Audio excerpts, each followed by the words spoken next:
from Chicago is the manager of Stop NATO, Rick Rozov. Many thanks for joining us here on Press TV. Now, I'd like to get your opinion, first of all, on this military-styled tactics that will be deployed to confront protesters as these anti-riot police continue to mass equipment in the days to come.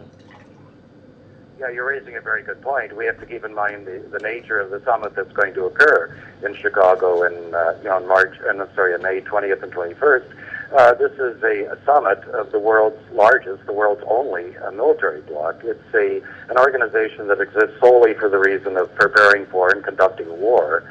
And the protesters, who I hope will be in the tens of thousands, are peaceful citizens of Chicago and visitors from other cities, including peace groups, labor groups, religious groups, and so forth. So the irony that the city of Chicago's police department has ordered, as of 2 months ago, at least 8,500 police face shields, have, as you mentioned, rumored to have acquired long-range acoustic device of the sort that Israel used against peaceful Palestinian protesters last year, and that the city of Pittsburgh, Pennsylvania, used against peaceful American protesters in 2009 against the backdrop of the G20 summit. There was an incident last month where several Black Hawk helicopter gunships flew over Chicago. No residents of the city were informed about that, of course, and must have struck terror into the residents affected by it. So what we're seeing is, quite in character with a military bloc that has, as of last year, waged war in 3 continents, in Europe, in Asia, Afghanistan, and in Libya last year in North Africa. They're acting true to form. They're using coercive and threatening and potentially violent methods. And the long-range acoustic device you point out is a battlefield weapon. It was tested to be a non-lethal battlefield weapon against armed opponents, and that this would be employed against peaceful protesters in Chicago is a travesty. Right, Mr. Rozov, though, tell us a bit more about the protest itself come the conference. What does your organization, as well as the many protesters that you're expecting to ascend on Chicago, what are they hoping to achieve from this protest? This is only the second time there's been a NATO summit in the United States. The last was 13 years ago in Washington, D.C. But this is the first time that a NATO summit is being held right in the heart of the United States, in the Midwest, in Chicago.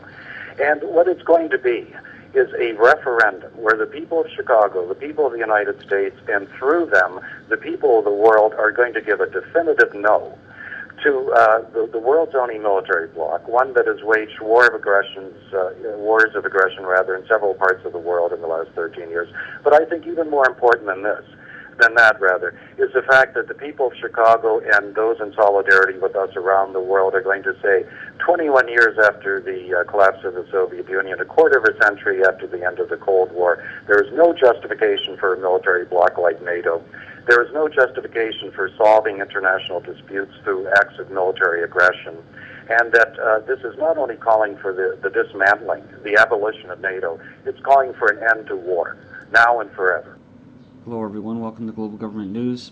Welcome back. This is part 2. My website is ggnonline.com and DDarko 2012-2013 my YouTube channels. Okay, so $100 million is going to the NATO invasion of Chicago. So the city has carried out a campaign to intimidate and vilify protesters, claiming that protesters lead to violence. Well, the first biggest source of violence, of course, is, like I said, NATO and the U.S. military, followed by what? Well, police and intelligence agencies putting provocateurs, calling themselves anarchists dressed in black, setting private property, damaging private property, setting trash cans on fire. They've been known to do this. They've been caught doing it all the time in all the different types of protests, including Occupy movements and out there in the UK. So it says here that they're going to march coming in about a week and a half to deliver the message of jobs, housing, healthcare, education, or pensions, the environment, and not war. The Chicago Tribune and Sun-Times has reported on elaborate security preparations. Hundreds of state police and National Guard forces are involved, so are thousands of Chicago police officers. Secret Service staff will also be out in force.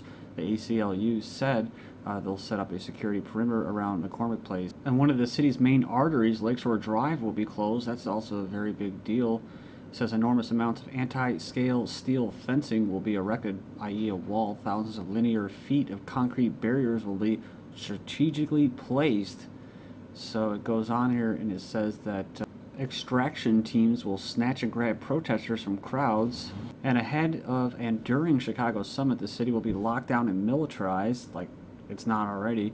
Mayor Rahm Emanuel and police officials plan targeting strategic areas in preparation. We've already covered that before. These red zones where they're going to shut people out. They can't leave their apartments, or if they do, they can't have any visitors. They got to check in and check out and stuff like that. But it says in January, City Council representatives enacted a sit-down and shut-up ordinance. It includes required protester group liability insurance. They already have to get permits, but it doesn't really matter if you have permits. They're still going to crack down on you. It says with fines up to $2,000 for those arrested, jail time penalties, strict permit guidelines, plan to deploy thousands of police and National Guard, like we said. But it goes on, it says second to none is Chicago's newest tourism slogan. And before and during NATO Summit, it may turn out that way, but not as planned. They're talking about second to none as far as a police state. So activists fear it may become a level of hell Dante forgot. Longtime residents hope not. But less than 1 week before the NATO Summit even began, 8 anti-NATO protesters have been arrested in Chicago. So Chicago police prepare for the NATO Summit with riot gear and sound cannons. They just recently announced this for the London Olympics, the sound cannon, which is a non-lethal device which has been known to cause permanent hearing damage. It says here the LRAD sound cannon-like device has been linked to causing permanent hearing loss, is being touted by the Chicago Police Department as a necessity for public safety like tasers. This is simply a risk management tool. So a risk management tool. So this sounds like something that an associate at a public relations firm would say for a corporation. It's simply a risk management tool. As they're giving a nice PowerPoint presentation. This is how the police state is, guys. As the public will receive clear information regarding public safety messages. See, they're going to receive clear information. You got to have a permit to protest. And then when you do that, you're still going to get arrested and fined thousands of dollars so that you don't come out and you don't protest against this global military police force. Going back to this article, there was an article in Crane's Chicago Business perhaps 2 months ago talking about the federal government, Washington sending in marksmen, which is to say snipers, and reports of this are meant to intimidate or scare people away from the protest. To additionally ready law enforcement officers, the U.S. Federal Protection Service drafted plans to send armed agents into downtown Chicago to patrol the city and prepare for protests as early as the first of the month, although Rahm Emanuel, Chicago's mayor, was not made aware of this.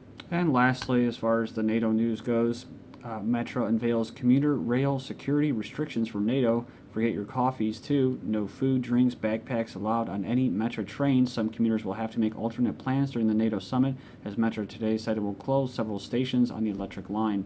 Moving on here, we have arrest appears likely in a New Jersey radio host killing. So this was a shock to disbelief over a New Jersey radio host killing, and she is best known for being an advocate for military veterans. And we're not done with NATO just yet. Veterans plan to return medals during NATO Summit protests. Several veterans of the wars in Iraq and Afghanistan plan to hold a ceremony during a protest of the NATO Summit on Sunday and return their service medals to the NATO generals. One of the individuals who will be participating said he's proud of serving his country, but not the missions in Iraq and Afghanistan. He was quoted as saying these generals that are leading NATO, they're saying, oh, we're building democracy, we're building freedom. Well, we're not. He said, I think everybody in this country, we all need to take a minute to stop and ask ourselves, what have we been doing? Well, they may want to stop for a second and ask what might happen if they do this. Well, they might go to a Georgia prison for veterans, one of the first ones in history. But not all veterans have a conscience or a soul, and some of them are actually being trained that killing civilians is acceptable. That's right, in boot camp, this individual, Josh Steiber, was interviewed as saying, we were trained with songs that joked about killing women and children and go down. One that stands out in his head is, I went down to the market where all the women shop, I pulled out my machete and I began to chop. I went down to the park where all the children play, I pulled out my machine gun and began to spray. And when he was writing home to religious leaders at his church, they said, what? He'd get letters back with explanations that I needed to have more faith in God, or this is just how the military works. So, more than 700 National Guard troops to train in central New York City. Several hundred National Guard members from the Northeast and Caribbean will be in central New York for disaster preparedness training. It's also known as the National Guard Homeland Response Force. Now, 700 National Guard troops to train in central New York. So, I don't know if they're coming from here, but National Guard withdrawing 900 troops from U.S Mexico border.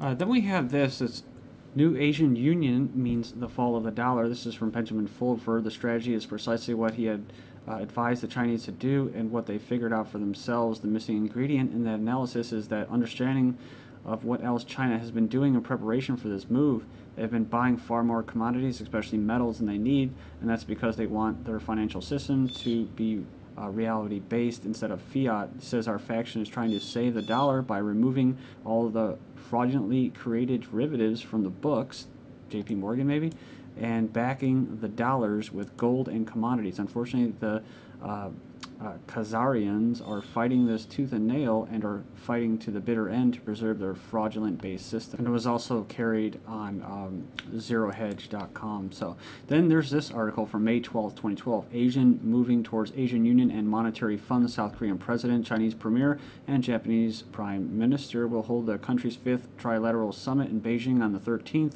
of May. It says discussions are increasing in Asia with the possibility of a greater regional integration. Moving on here, we have NATO plans to heighten tensions with Russia. NATO plans to upgrade the U.S. estimated 180 tactical nuclear weapons in Western Europe and will only heighten tensions with Russia. Putin to visit China after skipping the United States as a report. So Russia's newly sworn-in President Vladimir Putin will make what could be his first foreign trip to China next month after deciding to skip the G8 summit in the United States. Next up, China denies preparing war over South China Sea shoal. I found an article that actually said the U.S. is provoking all of this stuff, so it could be that there is actually no standoff. But either way, China has denied reports its military forces are preparing for war amid tensions or a disputed territory. Now, I remember carrying something where it actually said from an article that the Chinese government's actually saying be prepared for war. So a small-scale war, if you remember that. Then report says 230,000 unemployed losing benefits over the weekend, so more than almost 250,000 unemployed will lose their benefits this weekend as portions of federal programs expire across several states, along with 500,000 Britons to lose disability benefits over radical welfare reform, all in the name of austerity and poverty. It says here, MI5 feared British police attended terrorist camp. So, yeah, they're warning that policemen could be in its ranks and they could be sleepers. But I'm actually wondering if it has something to do with this. 30,000 off-duty UK police joined massive protests against austerity measures in London. And it could be this, revealed government plans for police privatization. So they may be protesting also because they're going to have no jobs. So now they're declared terrorists. You were declared enemy of the state now, police. So you keep doing what you're doing in NATO, what you're going to do. Tear gassing and causing people to go deaf and tasing them, to have them go in seizures possibly and kill them, and rubber bullet them, and whatever else. And what are you doing? You're protecting your masters. And they're going to just flip the switch on you too. And you're going to be out there protesting, getting rubber bulleted in the face, and being declared a terrorist, an enemy of the state. Police overdue library books for 4-year-old. Says here from News 24, recently the Freeport area library has called police to get back their 4 overdue books which were bought by a 4-year-old, Catalin Jagman, who at the rate of 10 cents a day over a 204-day period owed the library $81. So after several attempts by the library to retrieve the books, the case was turned over to the police, who made a courtesy call, i.e. they SWAT teamed the kid's house to get the books back. And so the president of the Freeport area, Donna Michael, defends her actions. UK school replaces library cards for kids with fingerprint scans. This is from 2010. So UK schools are scanning using biometric scans of their thumbprints to check out library books. And then there's a bake sale ban in Massachusetts, and it's sparking outcries over food police. So instead of doing things like looking into the mercury in high fructose corn syrup, aspartame, no, they're going to ban this bake sale because they want to combat youth obesity. And amid the worst drought since 1976, the water firm will only plug leaks if they're allowed to raise bills. come on, this is a drought. This is an environmental crime, right? Actually, it's the wettest season since 1910.